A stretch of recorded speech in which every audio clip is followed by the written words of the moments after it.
Hey guys, welcome back to another video. So today I'm going to be showing you guys how I made these vegan fried chicken. Fried vegan chicken? How should I be saying that? Anyway, let's get to it. So here I have medium firm tofu. So originally the recipe called for me to freeze the tofu, but I think that's not necessary. You can just use fresh tofu. If you want to freeze it and let it thaw, you can, but you know I'm lazy, I like to keep it lazy.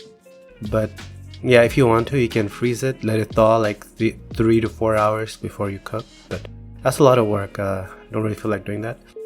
And here, make sure you squeeze out all the water, because if you don't squeeze out all the water, it's just gonna get really watery and messy when you're frying it, and that's not cool.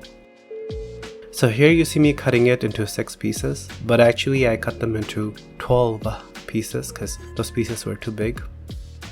Then I moved them to a bowl. Make sure you use a bigger bowl than I do because we're going to be pouring vegetable broth.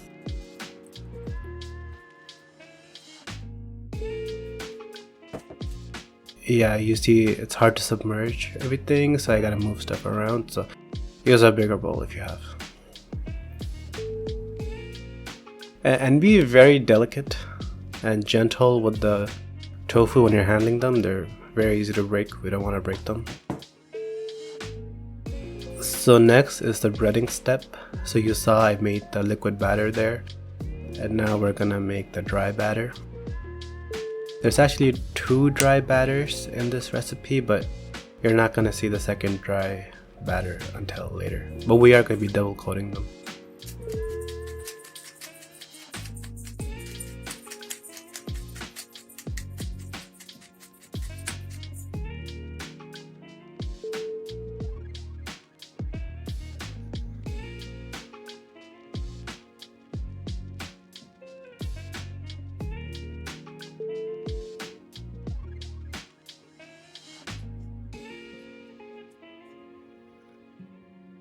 So when you are doing the breading, make sure you keep a dry hand and a wet hand. You see I mixed my hands there, so I had to go wash my hands, but yeah, just make sure one hand is only touching the dry ingredients and one hand is only touching the wet.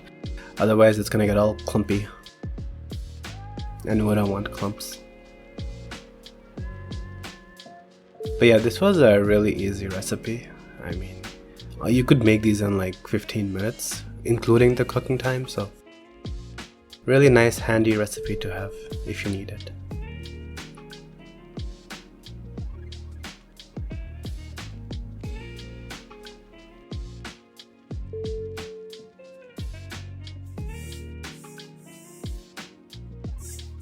So here's the second dry batter.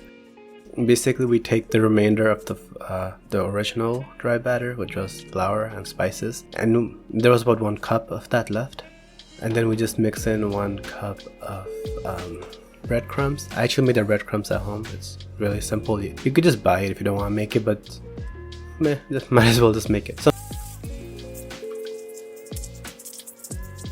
I'm frying it 2 ways here. I'm not showing the second way because first way is just deep frying it. You know, simple. When they get red on the bottom, make sure to flip and then cook on both sides until they're red on both sides. And I'm also going to be shallow frying it, but I'm not going to show that because it's the same thing but on less oil and it takes so long I didn't feel like recording it, but yeah.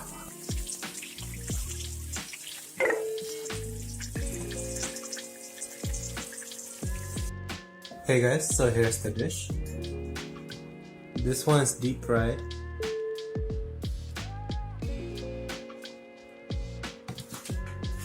And this one is shallow fried. They're both looking and smelling really nice. Let's taste. So first I'm gonna taste one of these. Ooh, this one's texture is not that good. But looks like chicken.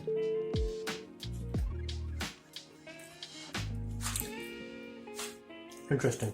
Okay, let's try the deep fried one. I want to show you how it looks on the inside. See, it's Looks just like chicken. This one definitely tastes way better. It's deep fried. Definitely tastes better. Well, thank you for watching. So whenever I'm trying to give my review at the end after I eat those, I'm always distracted by the food and not really able to say what I want to say. So I'm gonna say it now. So both versions were good, but I like the deep fried version better. Just because I felt like it was just I like the deep fried version better because I feel like that had a better crunch to it. The slow fried one, yeah, it was fully cooked and everything, but it didn't have that like when you bite into it, you know. So that's the only difference really. The deep fried one had more crunch, but they were both good. Maybe you could throw them in the air fryer too if you want, or even you could even bake them. I was not looking to do that, so I didn't do that. But yeah, they were both really good. They taste like chicken, trust me. I know like a lot of vegan recipes, they say it tastes like chicken, but it doesn't really come out like chicken. But the texture was like chicken, and the spices and everything. It is what it is. Nice and easy, but more importantly, nice and lazy.